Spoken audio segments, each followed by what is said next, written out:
जय माँ भवानी, जय महाराणा प्रताप। आज हम बात करेंगे महाराणा प्रताप के जीवन के ऊपर। किस प्रकार से महाराणा प्रताप ने अपना जीवन यापन किया, किस प्रकार से उन्होंने घास की रोटियां खाई और कभी भी अकबर की अधीनता स्वीकार नहीं की। तो चलिए, वीडियो में आपका स्वागत है। मैं वीरेंद्र शेखावत एक बार पुनः आपके साथ एक और वीडियो साझा कर रहा हूँ, जो कि आपने थंबनेल में देखी है। आज हम बात करेंगे महाराणा प्रताप के बारे में। जैसा कि आपने थंबनेल में देखा, और अब हम बात करते हैं महाराणा प्रताप, वीर शिरोमणि महाराणा प्रताप के बारे में। जैसा कि हम वीडियो में जाने से पहले आपसे एक और बात साझा करते हैं। अगर भारत के इतिहास से राजस्थान का इतिहास हटा दिया जाए तो नाम मात्र का इतिहास रह जाएगा, और उसी प्रकार यदि राजस्थान के इतिहास से मेवाड़ के इतिहास को हटा दिया जाए तो कुछ भी इतिहास नहीं रहेगा। तो हम आज बात कर रहे हैं महाराणा प्रताप सिंह जी के बारे में। जैसा कि आप जानते हैं कि महाराणा प्रताप उदय सिंह, राणा उदय सिंह और जयवंताबाई के पुत्र थे। आपने सुना होगा कि पन्नाधाय ने अपना पुत्र का बलिदान देकर किसकी जान बचाई थी? राणा उदय सिंह की। उन्हीं उदय सिंह, राणा उदय सिंह के पुत्र हुए महाराणा प्रताप। महाराणा प्रताप की माता का नाम था जयवंताबाई। जयवंताबाई पाली के अखेराज सोनगरा की पुत्री थी। जबकि राणा उदय सिंह के दो रानियों के बारे में लिखा हुआ मिलता है। बाकी बहुत से इतिहासकार इनकी रानियों की संख्या के बारे में अधिक संख्या बताते हैं, और इनके पुत्र हुए 3। जब चित्तौड़ पर मुगलों का आक्रमण हुए, मतलब मुगलों ने जब चित्तौड़ पर आक्रमण किया सन 1567 में चित्तौड़गढ़ पर जब आक्रमण हुआ, तो अकबर ने आक्रमण किया और राणा उदय सिंह ने वहां से अपनी राजधानी कहाँ बना ली? कुंभलगढ़ में स्थापित कर ली। और उदय सिंह जो कहाँ अपनी राजधानी ले आए? कुंभलगढ़। अब कुंभलगढ़ में रहते हुए जो इनकी रानियां थी, एक रानी थी जयवंताबाई और दूसरी जो रानी थी, अन्य रानी धीर भाई भटियाणी थी। धीर भाई भटियाणी के बारे में लिखा जाता है कि राणा उदय सिंह का उनसे विशेष अनुराग या लगाव था। अब हम बात करते हैं, सीधे चलते हैं जहां हमने अपनी वीडियो बनाने का ये जो कार्य किया है उसी पर हम फोकस करते हैं। महाराणा प्रताप, वीर शिरोमणि महाराणा प्रताप। महाराणा प्रताप का जन्म 9 मई 1540 ईस्वी, और उस दिन वार जो था रविवार, तिथि थी ज्येष्ठ शुक्ल तृतीया, जो कि आज से 2 दिन बाद होगी। कौन सी? ज्येष्ठ शुक्ल तृतीया। और उस समय विक्रमी संवत थी 1597। तो उसी दिन महाराणा प्रताप, उज्जवल क्षत्रिय वीर शिरोमणि महाराणा प्रताप का जन्म हुआ। और ये जन्म हुआ कुंभलगढ़ जो दुर्ग है उसमें एक और लघु दुर्ग उसके बारे में कहा जाता है कि वो मेवाड़ की आंख है। कटारगढ़ लघु दुर्ग के बादल महल के जूनी कचहरी में हुआ। जूनी कचहरी जो महिलाओं के लिए बनाई गई थी उसमें हुआ। तो महाराणा प्रताप का जन्म कहाँ हुआ? कुंभलगढ़ के लघु दुर्ग, कटारगढ़, और उसमें भी जो महल है बादल महल के जूनी कचहरी में महाराणा प्रताप का जन्म। तो मेवाड़ के आसपास जो पहाड़ी इलाका था, इसमें कीका के नाम से संबोधित किया जाता था। किन्हें? बच्चे या छोटे बच्चे जो होते थे उन्हें कीका या कूका के नाम से जाना जाता था। अब जो ज्येष्ठ शुक्ल तृतीया है, इस दिन हल्दी घाटी में प्रतिवर्ष महाराणा प्रताप जयंती का आयोजन किया जाता है। आपसे यदि पूछा जाता है कि ये महाराणा प्रताप जयंती का आयोजन कहाँ किया जाता है, तो हल्दी घाटी में इसका आयोजन किया जाता है। मुख्य रूप से हल्दी घाटी में ही इसका आयोजन किया जाता है, जबकि ऐसे महान प्रतापी राजा के जयंती को हर जगह मनाया जाता है। राणा उदय सिंह के ये ज्येष्ठ पुत्र थे। सबसे बड़े पुत्र कौन थे? महाराणा प्रताप, जो कि इनकी माता का नाम क्या था? जयवंता बाई। महाराणा प्रताप का विवाह, इनका विवाह 17 वर्ष की आयु में ही महाराणा प्रताप जी का विवाह हो गया था। किनसे हुआ? राम रख पंवार की पुत्री अजबदे के साथ।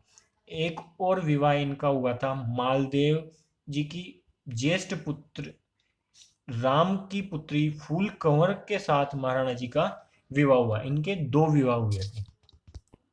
अब बात करते हैं महाराणा प्रताप के भाई कौन कौन थे और उनकी बड़ी माँ या छोटी माँ कौन थी? धीर भाई भटियाणी। धीर भाई भटियाणी के पुत्र हुए जगमाल तथा महाराणा जी के एक छोटे पुत्र भाई और थे, उनका नाम था शक्ति सिंह। शक्ति सिंह इनके छोटे भाई थे, जबकि इनके जो बड़ी माँ थी या छोटी माँ थी धीर भाई भटियाणी, उनके पुत्र कौन हुए? जगमाल। अब बात करते हैं कि महाराणा उदय सिंह का किस प्रकार से निधन हुआ। गोगुंदा में 28 फरवरी 1572 में राणा उदय सिंह का निधन हुआ। कहा जाता है कि इस दिन होली का दिन था। होली का दिन था और इस दिन महाराणा उदय सिंह का निधन हुआ। महाराणा उदय सिंह के निधन के पश्चात ऐसी मान्यता है कि जिस पुत्र का राज्याभिषेक होना होता है वो दाह संस्कार में शामिल नहीं होता है। इसलिए जब महाराणा उदय सिंह का दाह संस्कार किया जा रहा था तो वहाँ शक्ति सिंह और महाराणा प्रताप जरूर मौजूद थे, किंतु जगमाल वहाँ मौजूद नहीं थे। पीछे से धीर भाई भटियाणी ने कुछ सरदारों की मदद से जगमाल का राज्याभिषेक कर दिया। जब ये बात महाराणा प्रताप और उनके नाना अक्खैराज सोनगरा को पता चला तो वो वहाँ पहुँचे और उन्होंने महाराणा प्रताप को वहाँ सिंहासन पर बिठाया। कहा जाता है कि जगमाल की कि महाराणा जो प्रताप थे उनके नाना अक्खैराज सोनगरा ने अपना अंगूठा काटकर उनका राज्याभिषेक किया तथा कृष्णदास चुंडावत ने महाराणा प्रताप की कमर पर तलवार बांधी। इस प्रकार का घटनाक्रम कब हुआ? 1 मार्च 1572। जगह क्या थी? गोगुंदा में इनका प्रथम राज्याभिषेक हुआ। इस बात से जगमाल नाराज होकर अकबर की सेवा में आगरा चले गए।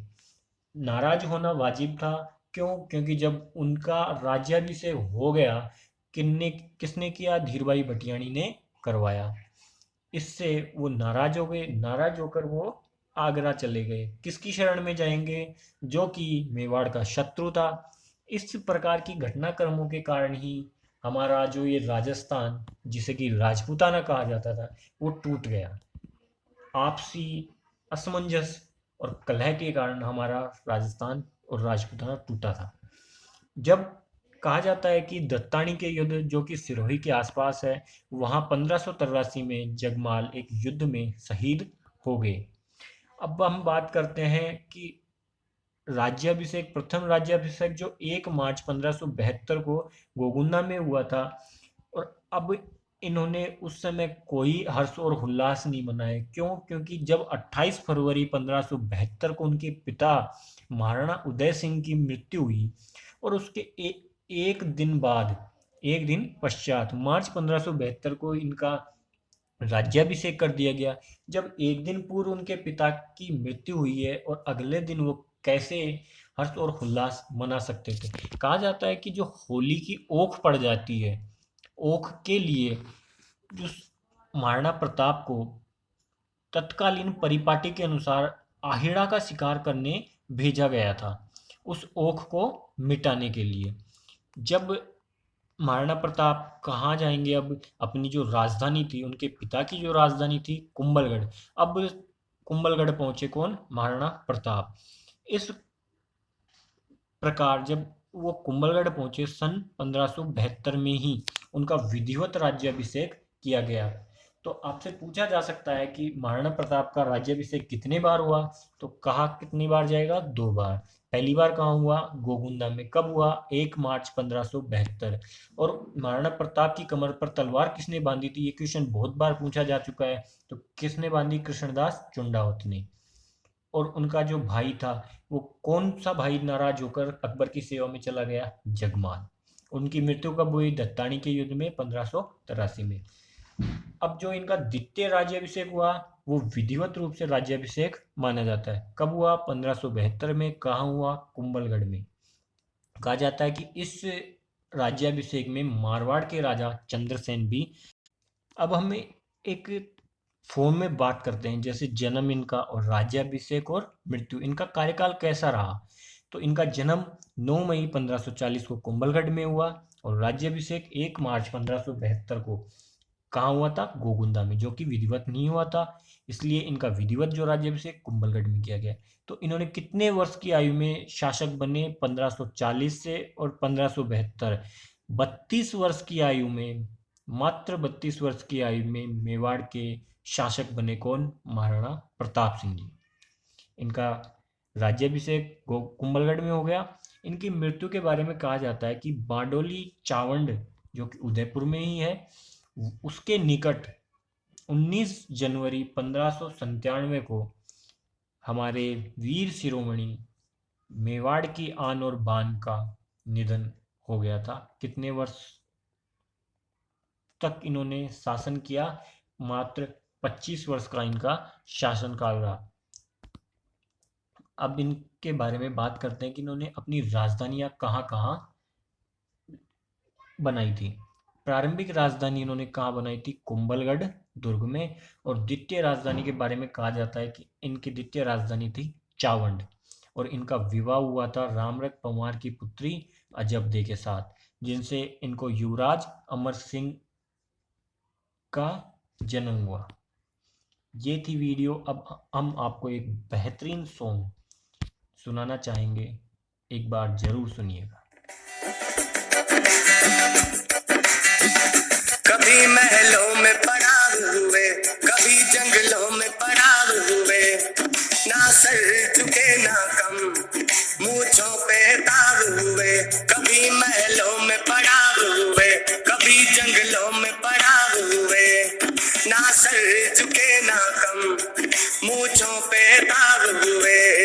महाराणा जी सीखा ही नहीं घबराना जी, सीखा ही नहीं झुक जाना जी, सीखा ही नहीं बिड़ जा। तो ये था एक छोटा सा नमूना पेश किया। अगली वीडियो में हम बात करेंगे कैसे महाराणा प्रताप ने मुगलों का एक ठोर मतलब एक अडिग विश्वास के साथ उनका सामना किया, किस प्रकार से उनकी अधीनता स्वीकार नहीं की।